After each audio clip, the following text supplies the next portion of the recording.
Hey everybody, welcome back. This is Rudy with Alpha Investments, and today we're going to talk about something a little bit different.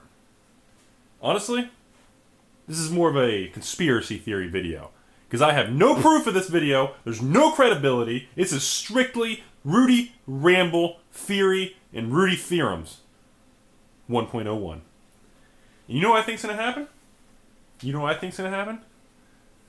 Core fucking sets. Core sets. And you know what I think's going to happen with core sets? They're coming back. Telling you guys. These mofos, they're coming back. I'm telling you. Fucking telling everybody. This is Conspiracy Rudy. I'm telling you all. Core sets may be forgotten, but not for long. My theory. 100% Rudy theory. And you know what I think that shit is? Core sets are not done. And I think core sets are going to come back. Oh no, Rudy! Wizards said core sets weren't a good fit. People were bored when core sets came out. Core sets were bad investments. The boxes never did much. Oh, the boxes never did much for anybody. What the? Your face never did much for anybody, okay? Core sets. I'm telling you, people. They're going to come back under a different name. That's what I think. So Rudy's 2016 conspiracy, his conspiracy prediction. I don't think we've seen the end of core sets. That's pretty much it. And of course, everybody wants the videos to end quicker, so I'm going to end the video quicker. Telling you guys, core sets are coming back. And they're going to come back under a different name, and they're going to catch everyone off guard, and people are going to be like, oh wow, this is great. We've always wanted to have a core set. I'm telling you guys, core sets will be great. Oh, Wizards they are so for the people. Oh my God, core sets, we missed them. We took a break from them for a while. And they're going to come back, and they're not going to call them core sets. It's going to be called something weird, like throwback sets or they're going to come up with some creative ass name that's going to have a nice little spin on it. And I'm telling you guys. And people always laugh at me when I give everyone this theory. And I think the end of core sets and the marketing ploy, because everybody hates them, stores hate them, distributors hate them. And what's really funny about it, M12, 13, 14, or 15, Origins, telling you, if you look around, most of them are gone. Back in my day, I walked in the snow. No, your face walked. Okay, anyways, so back in the day, everybody had core set boxes. They were everywhere. Everywhere. I'm talking, literally, finding a core set Magic box was just as difficult as trying to go to a fast food place and literally just order something that was good for you. It was ridiculous. And now, all of a sudden, we woke up out of nowhere, and it's like, damn, most of the core set boxes everywhere are gone. Didn't everybody have like hundreds of core set boxes? Oh, but Rudy, those weren't good sets. The public, those are for new people. They'd reprint a ton of the commons and uncommons. They were good for regular people. Oh, we're not regular people, I guess? What the hell are we? I loved core sets. I know why they got rid of them. I think it was more so a marketing ploy to really push the sales at Origins. I mean, what better way to sell your last core set than tell the public that, that's it! Come and get it! This is the last core set! Buy it! Hurry up and buy it! Hurry up! So, what better way to market a core set, especially your last one, bunny ears, Don't need the axe anymore. We're just going to get in trouble with that. And I think it helped Origin sales by literally stating it, that it was the last one. I think that was really the only purpose. I don't think core sets did that bad. They felt it was kind of like a purgatory set. It was a set that people were like, all right, I'm an LGS store. I'll take a box. All right, it's in between the blocks. It's not as exciting, but I'll deal with it. Lemmings. All that BS. All that just shit everywhere. So, has anyone, I want people to go online and look at the expected value, my favorite acronym, EV. You look at that shit, and you look at the EV on M12, 13, 14, for example. M15 is still kind of new, and Origin is still kind of new. But if you go back to M12, 13, 14, M10 and 11, I'm not counting because they're so damn old and the print runs were so much lower back in that day. Everything's worth a lot back then. That's old school ass Silver Age magic from back in the day. I don't want to go into that, but if you look at M12, 13, 14, let's just pick on 3 core sets.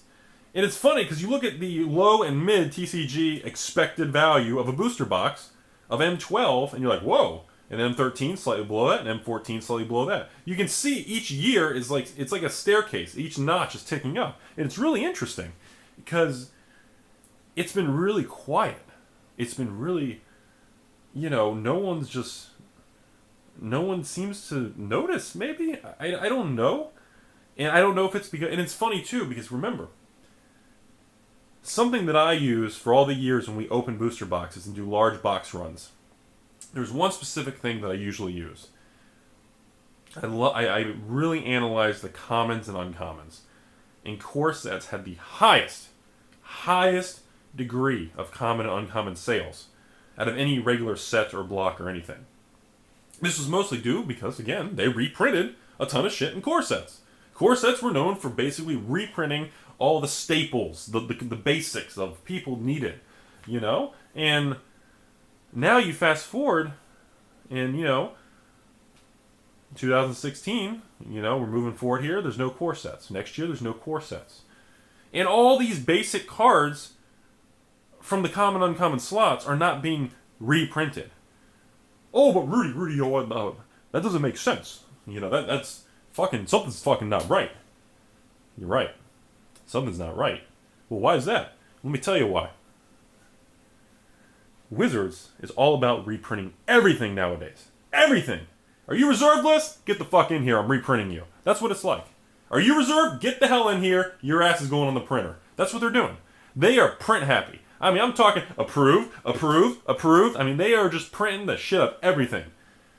So, all these consumer staple cards from basic core sets that are now no longer being printed because core sets don't exist, for all the years moving forward, are they going to, I'm assuming they're going to take these basic common, uncommon core slot cards and they're going to just print them in Modern Masters, Eternal Masters, and all these Masters, we're all fucking Masters. I'm assuming that's what we're going to do, right?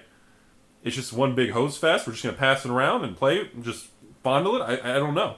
So, it makes you wonder, for a company that's super proud to reprint and bring down the prices of standard, bring them down! Bring them down! It doesn't make sense. Something's off with that, So my conspiracy theory prediction of 2016. No, it wasn't that Jeremy from MTG headquarters was going to be exiled. I missed that bet. Love you, Jeremy. But I think core sets are coming back. And I think T-Woo's going to win. He's still a winner. And I think Open Booster is going to open another Lotus. Alright, I'm done with that. So, I think sometime in the next 5 years, we're going to see the resurrection of some sort of basic style, basic feeling reprint type of set. Since Wizards is hardcore on the reprints. And I think it's coming. I don't know how far along in R&D and how long it takes to get to print versus I know they're years in advance. Wizards is working on sets for 2022 now. But I think something's in the pipeline with it, and I don't know how they're going to do it or make it unfold. But just like making the standard prices cheaper, I feel like something's going to eventually happen with that. I don't know if it's going to be in a year from now or 5 or 10 years from now, or I'm going to be old as hell and I'm going to be yelling at cars that go by, saying, "Slow down! You're all too damn fast, you young hot rods!" I don't know. Maybe that's going to be the shit. I don't know. But that's my prediction for it. I think there's going to be some stuff with that. And with the solid expected value from these core sets as they age. And I was going to say, too, as a mass box opener, people don't realize the amount of cash that's recouped from dumping 4 for $1 and 1 for $1 common uncommon slots. Massive amounts. If I do 300 boxes of a core set, I can reduce, I'm sorry, I can recoup, honestly, 10 booster boxes. 10 booster boxes out of 300 just dumping common cards that are just 4 for $1 or 1 for $1 or 4 for $3.99. I mean, the amount of capital that's recouped from dumping low-end cards on core sets was huge, and that was why I liked it. That is why most large sellers or mass box open, whatever term you want to use, that's why we tend to have liked it. It was a good fit. You know, it had a good feel. It had a good return, ROI. Had a good alpha. You know, it had a good niche to it. So I really want to emphasize that. Like I said, I don't want to go too much in this video, but the point is, I think something's going on with that. I don't think we've seen the end of it, and it's mostly because the cards age. The common uncommons, you know, no matter how many times they print them, as age goes on, natural attrition, and again, random losses in the mail, fraud, theft, natural disasters, hurricanes, floods, tornadoes, you know, sharknadoes, whatever comes at you, you know, things get destroyed. Things get lost. Things break. Things get stolen. You know, it happens. And I do think there'll be a point in time where, you know, a lot of the core sets, nothing in particular, not M12, 13, or 14, nothing in particular, but I just do think overall, obscure cards from those sets that are in the common, uncommon slots are going to continue to drift upwards. And since there's such a low dollar amount, just like I did in the other video about obscured Ice Age Revised 4th activity, I think the newer core sets are going to have similar activity when it comes to the common slots. So, we'll see what happens.